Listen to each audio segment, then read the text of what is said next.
പാലക്കാട് നിയമസഭാ മണ്ഡലത്തിൽ എങ്ങനെയാണ് രമേശ് പിഷാരടിക്ക് വിജയിക്കാൻ കഴിയുന്നത്? അവിടെ CPM പൊതുസ്വതന്ത്രനെ നിർത്തിയപ്പോൾ, LDF പൊതുസ്വതന്ത്രനെ നിർത്തിയപ്പോൾ അവിടെ ഒരു ന്യൂനപക്ഷ വിഭാഗത്തിൽ നിന്നുള്ള ഒരാളെ നിർത്തി. കാര്യം LDF വിജയിക്കുന്ന സ്ഥലമല്ലല്ലോ, അവിടെ ന്യൂനപക്ഷ സമുദായത്തിൽപ്പെട്ട ഒരാളെ നിർത്തി.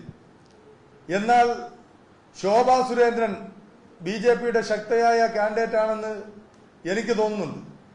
അവർ അവിടെ മത്സരിക്കുമ്പോൾ രമേശ് പിഷാരടിയെ കൊണ്ടുവരുമ്പോൾ ഈ ന്യൂനപക്ഷങ്ങളുടെ വോട്ട് ഡിവൈഡ് ചെയ്യാൻ MP ഉണ്ടല്ലോ, ഒരു അഭിനവ നേതാവുണ്ടല്ലോ, അപ്പോൾ അദ്ദേഹവും കൂടെ ഇറങ്ങി അവിടെ ഒരു പോളറൈസേഷൻ ഉണ്ടാക്കാം, കൺസോൾട്ടേഷൻ ഉണ്ടാക്കാം എന്ന് പറഞ്ഞിറങ്ങി ആ വോട്ടിനെ ഡിവൈഡ് ചെയ്യുന്ന തരത്തിലേക്ക് പോയാൽ, ആ വോട്ട് ഡിവൈഡ് ചെയ്യപ്പെട്ടാൽ അവിടെ വിജയിക്കുന്നത് ആരായിരിക്കും? ആ മണ്ഡലത്തിന്റെ പശ്ചാത്തലം അറിയാമെന്നുള്ളവർ ശ്രദ്ധിക്കണം. അവിടെ വിജയിക്കുന്നത് BJP ആയിരിക്കും. അങ്ങനെ ഉണ്ടെങ്കിൽ എന്താണ് നേട്ടം? ആ നേട്ടം എന്ന് പറയുന്നത് അവിടേക്ക് വീണ്ടും ഈ പറഞ്ഞ ആൾക്ക് രംഗപ്രവേശനം ചെയ്യണമെങ്കിൽ ആ സീറ്റ് BJP വിജയിച്ചാൽ മാത്രമേ കഴിയൂ. അത് വ്യക്തമായ ആർക്കും ബോധ്യപ്പെടുന്ന ഒരു കാര്യമാണ്. അപ്പോൾ ഈ വിവരം വളരെ സസൂക്ഷ്മം നിരീക്ഷിച്ചില്ല എങ്കിൽ പാലക്കാട് BJP വിജയിക്കുവാനുള്ള സാധ്യത ഉണ്ട് എന്ന് നമുക്ക് മനസ്സിലാക്കേണ്ടി വരും.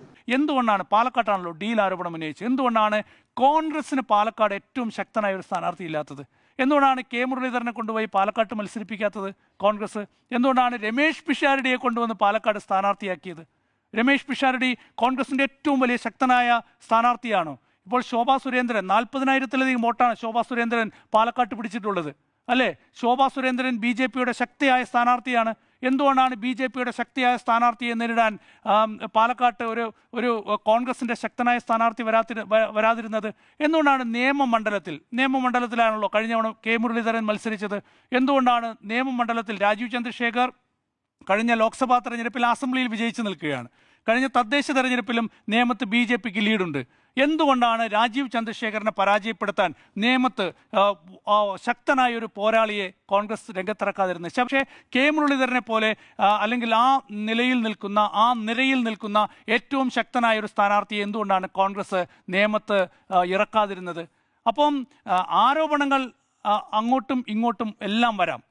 കോൺഗ്രസ് 10 ആരോപണങ്ങൾ അങ്ങോട്ട് ഉന്നയിക്കുമ്പോൾ ഒരു 20 ആരോപണങ്ങൾ തിരിച്ചും കോൺഗ്രസ് നേരിടേണ്ടി വരും ഈ വിഷയത്തിൽ. പക്ഷേ പച്ച വർഗീയതയാണ് BJP കാട്ടുന്നത്. അതിന് സമാനമായ രാഷ്ട്രീയമാണ് കോൺഗ്രസ് മുന്നോട്ട് വയ്ക്കുന്നത്. നമുക്കറിയില്ല, പ്രാദേശിക തലത്തിൽ നമ്മളോട് അല്ലെങ്കിൽ ഏതെങ്കിലും ആരോടെങ്കിലും നിങ്ങൾ BJPക്ക് വോട്ട് ചെയ്യണം എന്ന് ഏതെങ്കിലും ഒരു CPM നേതാവിനോടോ CPM അണികളോടോ പറഞ്ഞാൽ അത് നടക്കുമോ?